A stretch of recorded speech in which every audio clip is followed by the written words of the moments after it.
Welcome to Too Real for TV Season 1, Episode 9. You know, sometimes the tiniest arguments online can spiral into these massive case studies about, well, about us. And today we are diving headfirst into a story that absolutely blew up. A Dungeons & Dragons night that completely imploded over a simple house rule about shoes. But as you're about to see, this was never really about the shoes. No, this is a story about health, respect, and the invisible lines we draw between each other. So let's get into it. And hey, if you want more deep dives like this, make sure to like, subscribe, and hit that notification bell so you never miss an episode. So on one side of the ring, we've got the hosts. They're a couple with a brand new crawling baby. And this quote right here, it really sums up their entire position. For them, this isn't a simple request. It's not about being tidy. It's a non-negotiable health issue. Their home is their baby's world, and in their minds, that baby's safety is everything. And then on the other side, you've got the guest. Now, this guy has a serious medical condition. We're talking something that requires him to wear supportive shoes or he gets these incredibly painful bleeding blisters. So when he's asked to put plastic bags on his shoes, it's not just impractical. To him, it feels like his very real medical needs are being completely dismissed.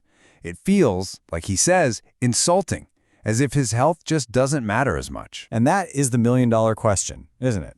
The one that had the internet completely at war. Was the guest wrong for refusing to follow a simple house rule? Or were the hosts in the wrong for being totally inflexible, especially with a guest who had a legitimate medical reason? The truth is, the answer is a messy knot of etiquette, science, culture, and psychology. All right, first things first. Let's just quickly lay out the story at the center of this whole debate. A guy gets invited to his friend's place for a D&D game. It should have been a great night of rolling dice and fighting dragons, but instead it turned into a real-life showdown right there at the front door. This is the kind of drama that is just too real for TV. So here's the play-by-play. It kicks off with a totally reasonable request. Take your shoes off, we've got a baby, and a perfectly valid refusal for medical reasons. But then the so-called compromise hits the table, which the guest sees as dangerous and disrespectful. So he refuses. A standoff happens, the guest leaves, and then the hosts go scorched earth and cancel the game for everybody. But here's the twist, the one detail that changes everything. The host already knew about the medical issue. He'd been told in advance, and his response was, "Don't worry about it." That right there, that's the crack in the foundation that brought the whole house down. You know, the reason this story got so much traction is because it hits on all those unwritten rules we're supposed to just know. It's basically a perfect, if painful, example of what we call the social contract between a host and a guest. If you talk to any etiquette expert, they'll tell you it's a two-way street. The host has a job. Communicate your rules, especially unusual ones, before people show up. No ambushes. The guest also has a job. Respect the house you're in and figure out how to manage your own needs within their rules. In this story, we see a total system failure. The host failed to give a clear heads up, and the guest showed up without a backup plan, like a pair of indoor-only shoes. And boom, the social contract was broken. We can even get a little more formal about it. Sociologists see this host-guest relationship as a whole dynamic. It's built on a foundation of mutual expectations. It's not just about saying please and thank you.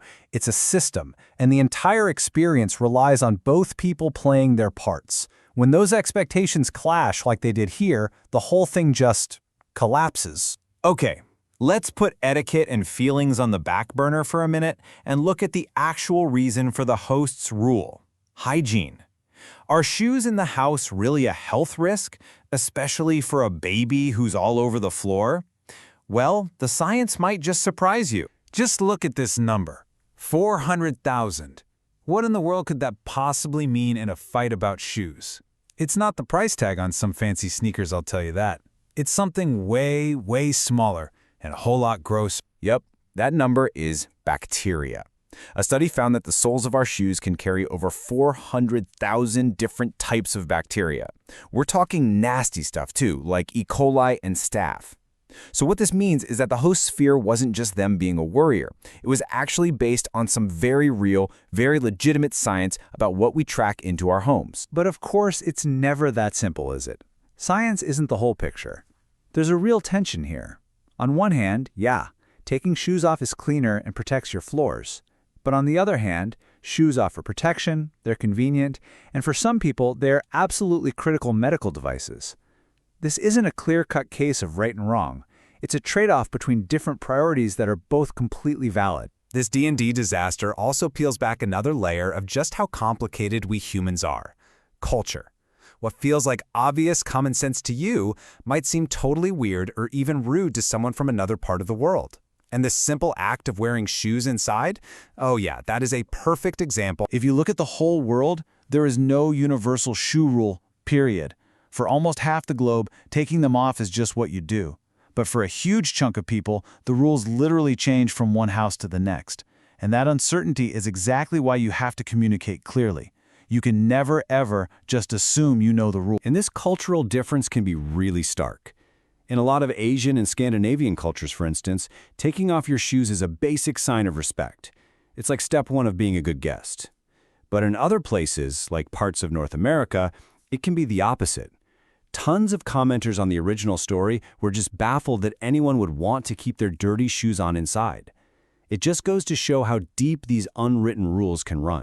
So we've got etiquette, we've got science, we've got culture, but when you get right down to the very core of it, this conflict is about something deeply personal. It's about boundaries. It's about where one person's needs stop and another person's begin. So let's look at this whole thing through a psychological lens. So what are personal boundaries? Well, they're basically the rules we set for ourselves to protect our own well-being. The host's wife, she was setting a clear physical and health boundary for her home and her child. The guest, he was trying to protect a physical boundary for his own body and his health. The conflict exploded because those two boundaries were in direct opposition and nobody could figure out a way to respect both at the same time. And this simple 3-step guide for setting boundaries shows you exactly where everything went sideways. Step 1, know your needs. Check. Both the hosts and the guest knew what they needed. Step 2, communicate clearly. This is the big failure. The host failed by brushing it off beforehand. The host's wife failed by not having a respectful pre-planned solution ready. And then step 3, enforce. Ultimately, the guest enforced his boundary by leaving. And that is a totally valid, though really tough final step when a real compromise just isn't on the table. Okay, we have looked at this thing from every possible angle. The story itself, the social contract, the science, culture, psychology. Let's pull it all together. How can we use this D&D disaster to maybe not have one of our own? So what's the big lesson here? Think of this as your social survival kit. If you're the host, tell people your rules before they're standing on your doorstep. If you're the guest, be ready to be respectful, and if you have a special need, it's on you to bring your own solution, like clean indoor shoes or some of those disposable covers. This is not about winning. It's about communicating clearly enough to avoid the fight altogether. And remembering that sometimes walking away respectfully is the best possible outcome for everyone. And that really leaves us with this final, massive question.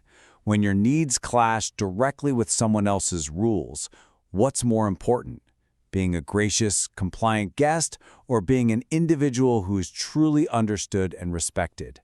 The D&D shoe dilemma doesn't give us an easy answer, but it definitely forces us to think hard about where we draw our own lines. Thanks for watching this episode of Too Real for TV. We'll see you on the next one.